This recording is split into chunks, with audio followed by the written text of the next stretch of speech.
What's up, guys? Today we're going to be looking at my 2020 Tracker 570. This is the same thing as an Arctic Cat Altera 570, just a little bit different. Basically, just grill insert is really the only big difference cosmetically on these things. Engines from Arctic Cat, everything's Arctic Cat.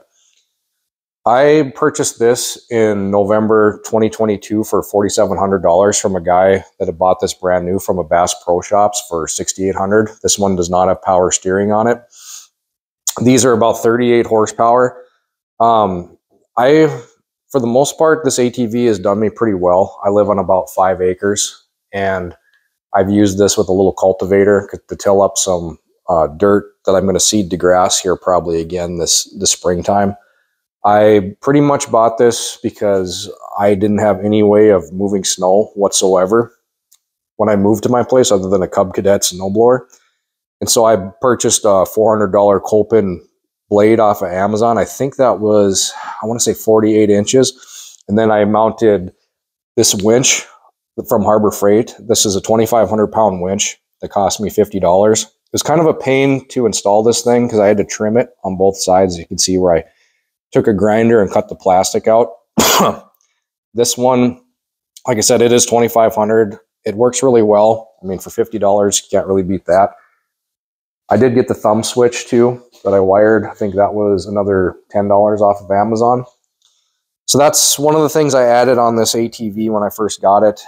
One of the biggest complaints about this ATV, these headlights are horrible. From the factory, they're just awful. I really think the engineers could have just left the big gaping hole here and put a couple candles in, and it probably would have put off as much light as these headlights. So I spent $50 on this Nightlight light bar that I got from Amazon also. Buy a lot of stuff from Amazon. I wired it to this switch here. Makes all the difference in the world. Really nice if you're going to be doing anything at nighttime. I bypassed the ignition just because I wanted to be able to turn it on whenever. Overall, this ATV is not perfect. But for $4,700, it's really treated me very well, and I really enjoy it. One thing I don't like about this ATV also, this oil filter is kind of a pain to get at, and it's literally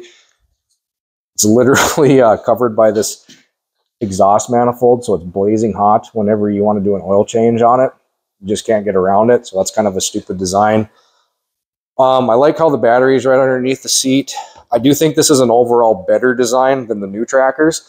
The new Trackers, I don't know what they were thinking, but the engine is right underneath the seat, and so I don't know how that is riding on top of the engine with all the heat and everything. Also, the belt on this is pretty easy to get at. If you take all these bolts out here, should be able to change out a belt if I ever shred one for any reason. But on the new Trackers, it's like halfway through here, and I don't really understand what the thought process was with that. Excuse me.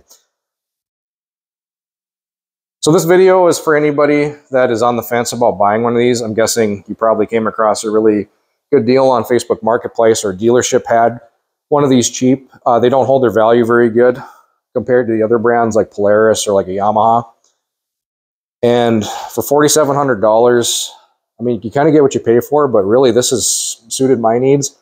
I'm not a big fan of these displays. I know, like with mine, I was riding it earlier today, and it's really slow. Like, if you accelerate, it takes forever for like your miles per hour to catch up, and it's like all jumbled together. Like it's just like it can't handle the cold, and which is weird because, you know, this is essentially an Arctic Cat made in Minnesota ATV, and Minnesota, it gets pretty cold.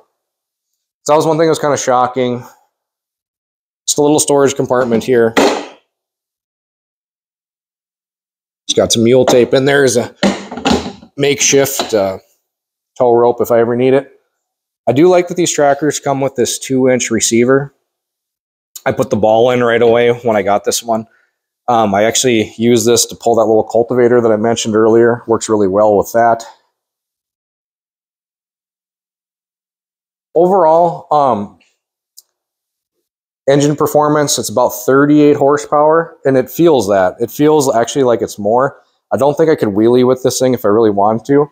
I mean, maybe if I stood on the back there and really tried, I could, but It's enough power. I know, like when I was growing up and stuff, we had a few old Kawasaki's and stuff that were just 440s, and they really didn't feel like they had much for power.